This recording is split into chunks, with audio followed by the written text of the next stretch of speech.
هنا الانطلاقة للاعبي فريق نادي بارادو، والكرة راحت إلى رمية تماس لفائدة محمد زوقرانة. تشكيلة مولودية الجزائر: في المرمى رمضان، في البقية حليمية موالية، غزال أيوب عبد الله وبن خماسة، ثم كذلك زوقرانة محمد عربي التبتي، زكريا نعيجي، وترى ويوسف بليلي من خلال توزيعاته الركنية.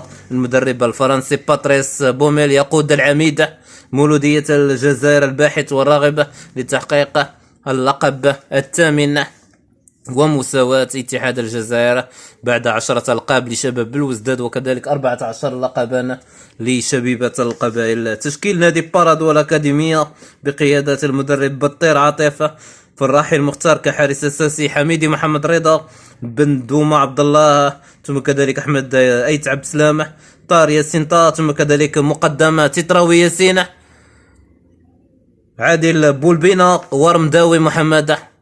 هنا المحاولة والفرصة لفائدة مولودية العاصمة: أحمد أيت عبد السلام الرقم 6، مدافع الذي جاور شباب بلوزداد في هذه التغطية المحورية من دفاعات أكاديمية أتلتيك بارادو. صعود أيوب عبد اللهوي. هنا العرضية بوجود الأوفسايد من طرف أيوب عبد اللهوي قبل هذه المخالفة من هذه المحظورات.